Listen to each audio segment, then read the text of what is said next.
मोठा विजय। पण सत्य शोधायचं कसं? न्यायासाठीचा प्रवास सोपा आहे का? तुमच्या हक्कांची संपूर्ण माहिती आहे का? कायद्याचे गूढ उलगडणार, सत्य समजावून सांगणार तज्ञ वकील। महत्त्वाच्या कायद्यांपासून ते गुंतागुंतींच्या प्रकरणांपर्यंत स्पष्ट उत्तर, ठोस मार्गदर्शन। एक व्यासपीठ जिथे प्रत्येक प्रश्नाला मिळेल योग्य उत्तर। लवकरच येत आहे कायद्याचा नवा कट्टा, फक्त BBS न्यूज नेटवर्क 24 तासवर, जिथे प्रत्येक शब्दाला असतो न्यायाचा आधार।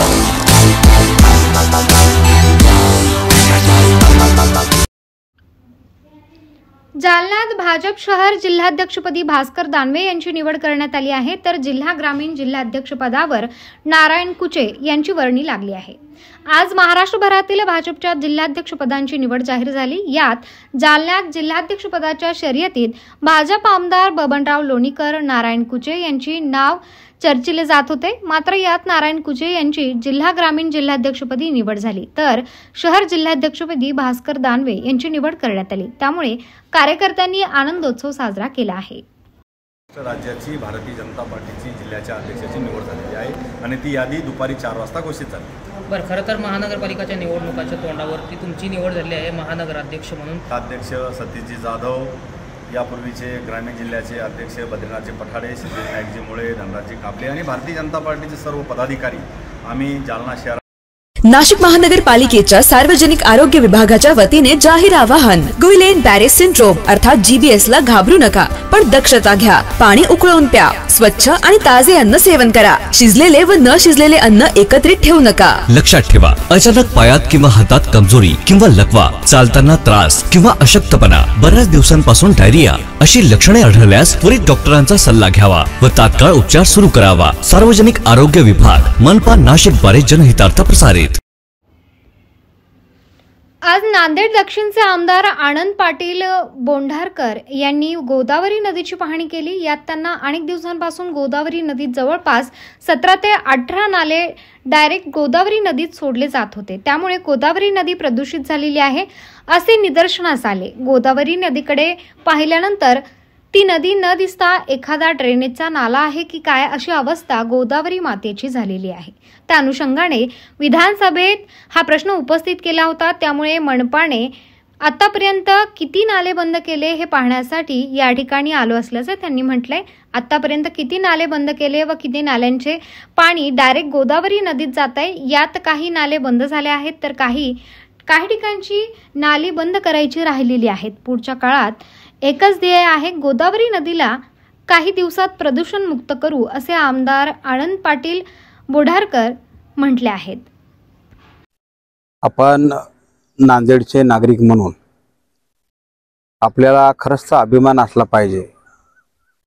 गोदावरी नदी सारखी एक पवित्र नदी आपल्या शहराच्या बीचोबीच या ठिकाणाहून वाहते आणि अनेक दिवसापासून गोदावरी नदीमध्ये जवळपास 17-18 नाले ड्रेनेजचे डायरेक्टली गोदावरीत सोडले जात होते। त्या अनुषंगाने जे काही गोदावरी नदी प्रदूषण या ठिकाणी झालेली आहे, आपण आताही पाहतोय। गोदावरी नदीकडे जर पाहायचं असेल तर गोदावरी नदी दिसतच नाही, एखादी ड्रेनेजचा नाला अशी अवस्था आपल्या गोदावरी मातेची झालेली आहे।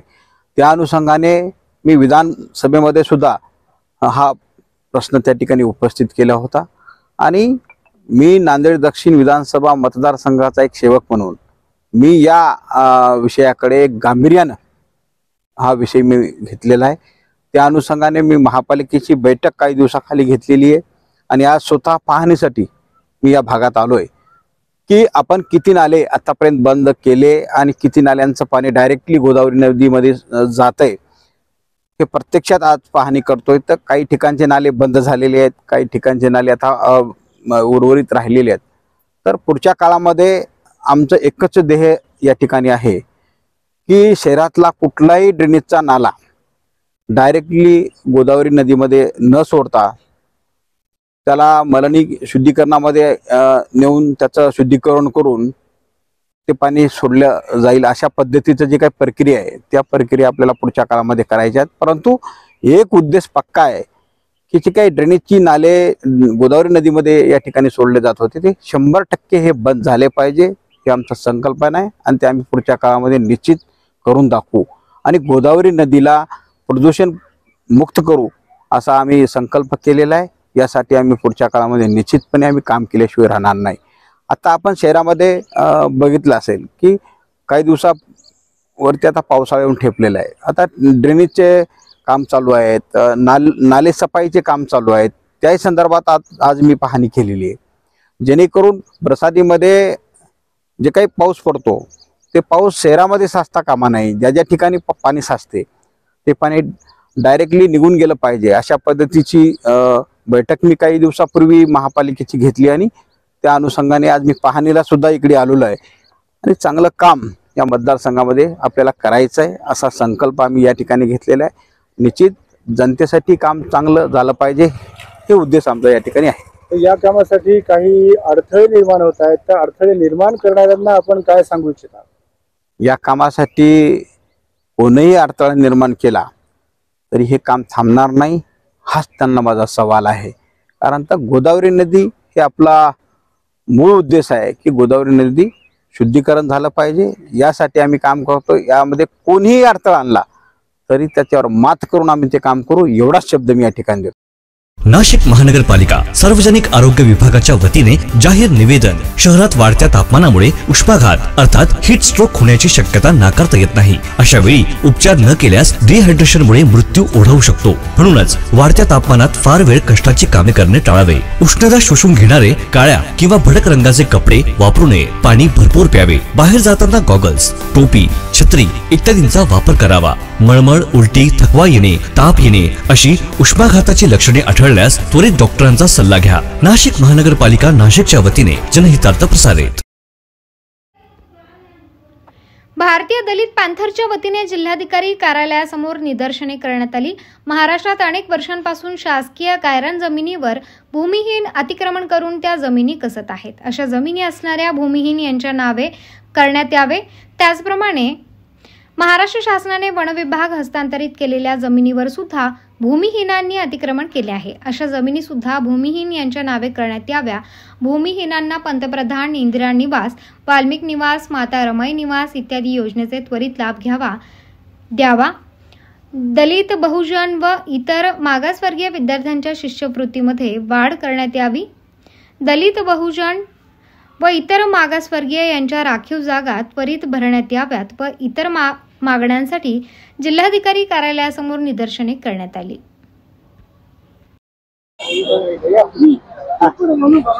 आज आम्ही अनेक प्रश्नावर जिल्हाधिकाऱ्यांना निवेदन दिलेलं आहे निदर्शनाच्या माध्यमातून आणि त्यांना सांगितलं की ह्या मागण्या जर तुम्ही गांभीर्यानं घेतल्या नाहीत आणि त्या सोडवल्या नाहीत तर यानंतर आमचं आंदोलन अत्यंत तीव्र असणार आहे।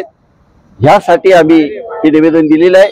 त्यामध्ये आमच्या प्रमुख मागण्या आहेत गायरान जमीन, बेघरांना घरं, सुशिक्षित बेकारांना नोकऱ्या, अंशकालीन कर्मचाऱ्यांना नोकऱ्या, दलित विद्यार्थ्यांची शिष्यवृत्ती आणि राखीव जागा या सगळ्या प्रश्नावर आम्ही कलेक्टरांना चर्चा केली, त्यांच्यात निवेदन दिलं आणि त्यांच्या अखत्यारीत जे येतील त्या पूर्ण कराव्यात असं आमचं म्हणणं आहे आणि ज्या होत असतील त्या सरकारकडे कराव्यात आणि काय केलं याचा आम्हाला 8 दिवसात अहवाल द्यावा असं आम्ही RDCना एक निवेदन दिलेलं आहे आणि ह्या निवेदनावर ते गांभीर्याने विचार करतील अशी आमची अपेक्षा आहे। आणि ह्यानंतर पाकिस्ताननं दहशतवाद्याच्या विरोधात त्यांना हाताशी धरून आमच्यावर जे काही आंदोलन म्हणजे आक्रमण केलं त्या आक्रमणाचा आम्ही निषेध करतो आणि आपल्या भारतीय सैन्यानं दहशतवाद्यांना चांगला धडा शिकवला याबद्दल आम्ही त्यांचं अभिनंदन करतो। जय भीम, जय भारत। प्रशासकीय अधिकारी दलितांच्या विरोधात काम करत आहे, जसं की आता शहरात शेजारील एक वस्ती आहे तिथे पारून समजा या ठिकाणी आंदोलन सुरू कसं बघताय? सांगितलं आम्ही त्यांना की जर तुम्ही बेघरानं घर हा जर तुमचा उद्देश आहे तर या ज्यांना घर आहेत त्यांना बेघर का करता? तर त्यांना अगोदर पावसाळ्याच्या अगोदर घरं द्या आणि तुम्ही जर म्हणता की बा आम्ही त्यांना घरं देतो मग त्यांना बाहेर का कशासाठी काढलं? आता 14 एप्रिल सारखा एवढा मोठा चांगला बाबासाहेबांचा सण त्या मंडळीनं रस्त्यावर आणि तुमच्या समोर साजरा केला, याच्याबद्दल तुम्ही गांभीर्याने लक्ष दिलं पाहिजे असं आम्ही सांगितलं त्यांना. नाशिक महानगरपालिकेच्या सार्वजनिक आरोग्य विभागाच्या वतीने जाहीर आवाहन. गुइलेन बॅरे सिंड्रोम अर्थात GBS ला घाबरू नका, पण दक्षता घ्या. पाणी उकळून प्या. स्वच्छ आणि ताजे अन्न सेवन करा. शिजलेले व न शिजलेले अन्न एकत्रित ठेवू नका. लक्षात ठेवा, अचानक पायात किंवा हातात कमजोरी किंवा लकवा, चालताना त्रास किंवा अशक्तपणा, बऱ्याच दिवसांपासून डायरिया अशी लक्षणे आढळल्यास त्वरित डॉक्टरांचा सल्ला घ्यावा व तात्काळ उपचार सुरू करावा. सार्वजनिक आरोग्य विभाग मनपा नाशिक द्वारे जनहितार्थ प्रसारित. सामाजिक आणि आदिवासी विभागाचा निधी लाडकी बहीण योजनेसाठी वळवला. यामुळे संभाजीनगरातील क्रांती चौक येथे आंबेडकरवादी अत्याचार कृती समितीद्वारे संभाजीनगरात निदर्शने करण्यात आली. यामध्ये मुख्यमंत्री देवेंद्र फडणवीस मुर्दाबाद आणि निधी चोर अजित पवार असेही बॅनर झळकवण्यात आले.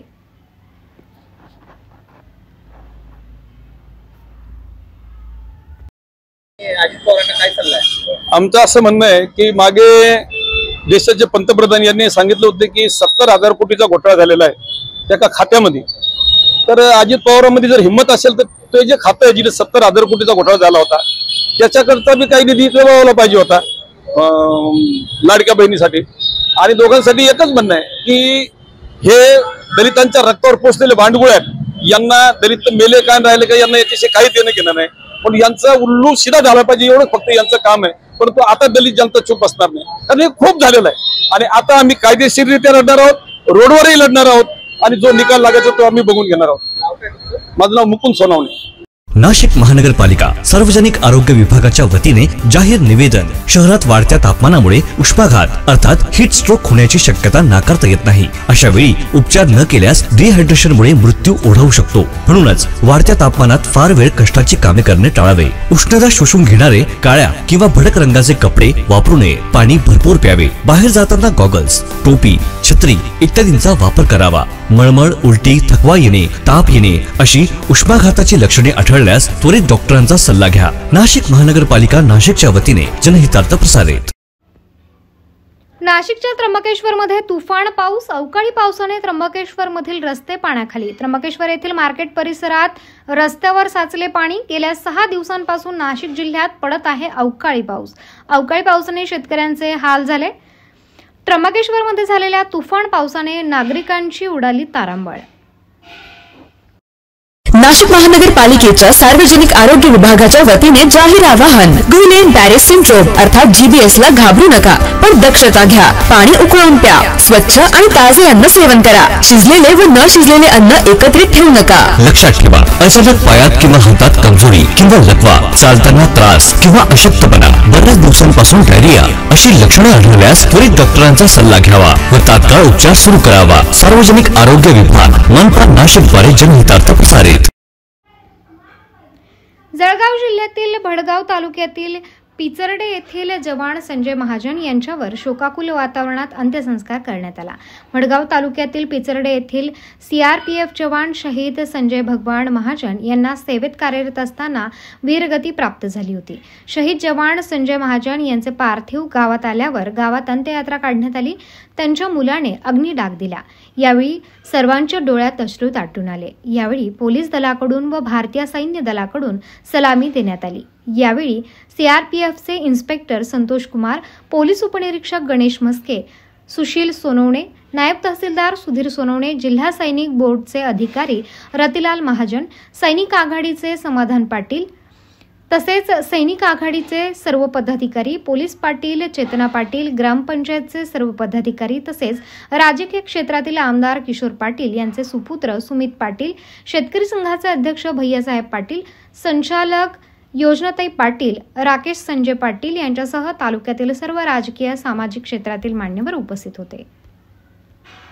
नाशिक महानगरपालिका सार्वजनिक आरोग्य विभागाच्या वतीने जाहीर निवेदन. शहरात वाढत्या तापमानामुळे उष्माघात अर्थात हीट स्ट्रोक होण्याची शक्यता नाकारता येत नाही. अशा वेळी उपचार न केल्यास डिहायड्रेशनमुळे मृत्यू ओढवू शकतो. म्हणूनच वाढत्या तापमानात फार वेळ कष्टाची कामे करणे टाळावे. उष्णता शोषून घेणारे काळ्या किंवा भडक रंगाचे कपडे वापरू नये. पाणी भरपूर प्यावे. बाहेर जाताना गॉगल्स, टोपी, छत्री इत्यादींचा वापर करावा. मळमळ, उलटी, थकवा येणे, ताप येणे अशी उष्माघाताची लक्षणे आढळल्यास त्वरित डॉक्टरांचा सल्ला घ्या. नाशिक महानगरपालिका नाशिकच्या वतीने जनहितार्थ प्रसारित. गेल्या 4 दिवसांपासून नाशिक शहरासह ग्रामीण भागांमध्ये पावसाची जोरदार बॅटिंग सुरू असून झाड कोसळण्याच्या घटना देखील मोठ्या प्रमाणात वाढत आहेत आणि हे झाड थेट वाहनांवर पडल्यामुळे मोठे नुकसान होत आहे. अवकाळी पावसामुळे सध्या सर्वत्र पाऊस सुरू आहे.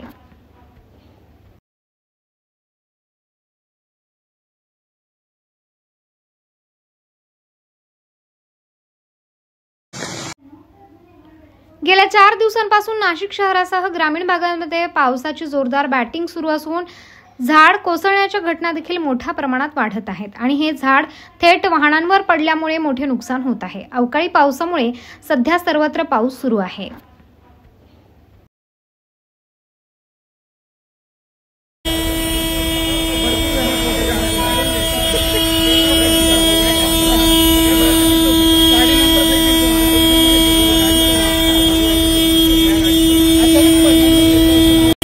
नाशिक महानगरपालिकेच्या सार्वजनिक आरोग्य विभागाच्या वतीने जाहीर आवाहन. गुइलेन बॅरे सिंड्रोम अर्थात GBS ला घाबरू नका, पण दक्षता घ्या. पाणी उकळून प्या. स्वच्छ आणि ताजे अन्न सेवन करा. शिजलेले व न शिजलेले अन्न एकत्रित ठेवू नका. लक्षात ठेवा, अचानक पायात किंवा हातात कमजोरी किंवा लकवा, चालताना त्रास किंवा अशक्तपणा, बऱ्याच दिवसांपासून डायरिया अशी लक्षणे आढळल्यास त्वरित डॉक्टरांचा सल्ला घ्यावा व तात्काळ उपचार सुरू करावा. सार्वजनिक आरोग्य विभाग मनपा नाशिक द्वारे जनहितार्थ प्रसारित.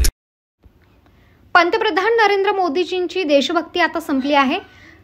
खासदार संजय राऊत यांचं वक्तव्य. संजय राऊत म्हणाले की मोदीजी बोलत राहतात पण त्यांच्या शब्दांना काही अर्थ नाही. ते म्हणाले की ऑपरेशन सिंदूर दरम्यान मोदीजींनी सैनिकांचा उत्साह दाबून टाकला. राऊत यांनी आरोप केलाय की मोदींनी अमेरिकन दबावाखाली सैनिकांचा उत्साह दाबून टाकला. तो म्हणाला की जर सैनिकांना संधी मिळाली असती तर ते लाहोर आणि कराचीला पोहोचले असते. मोदीजींच्या पाकिस्तानबद्दलच्या धोरणात अचानक बदल झाला. पूर्वी मोदीजी पाकिस्तानला नष्ट करण्याबद्दल बोलत असत पण आता ते मागे हटले आहेत. राऊत म्हणाले की मोदीजींची देशभक्ती आता संपली आहे. मोदीजींच्या विधानावरून असे दिसते की ते देशाच्या हितापेक्षा त्यांच्या व्यावसायिक हितांना जास्त महत्त्व देतात. सर, क्या कहना चाहेंगे? आज मोदी जी ने एयरपोर्ट पे जाके एयरपोर्ट वालों से मुलाकात की, तो क्या बोले उसकी बात?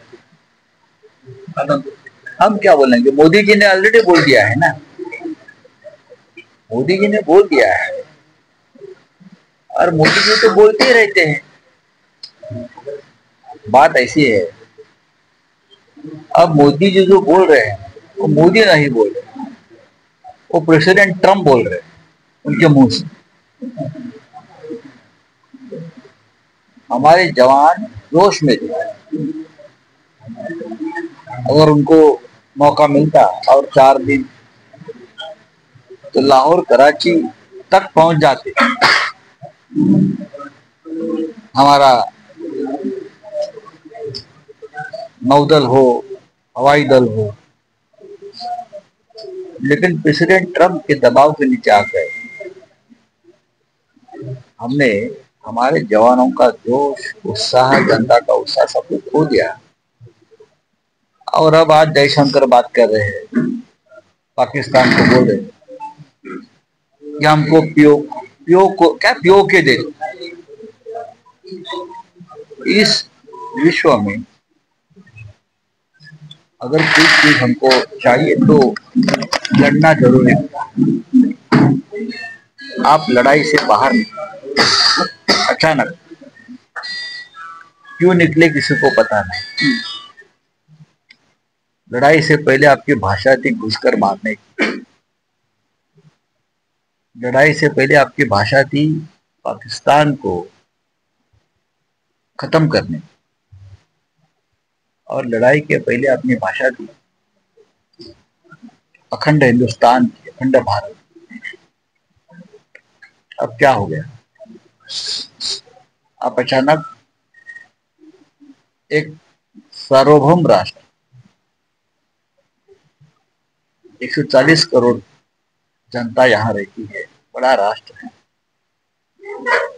आप अचानक कैसे पीछे हट गए और क्यों? व्यापार बंद करे ये धमकी दी ट्रंप ने। क्या देश से ज्यादा आपको व्यापार बड़ा लगता है? कहाँ गई आपकी राष्ट्रभक्ति? कहाँ गई आपकी देशभक्ति? कहाँ गई आपकी भारत माता? व्यापार के लिए आपने देश का कितना बड़ा नुकसान किया है।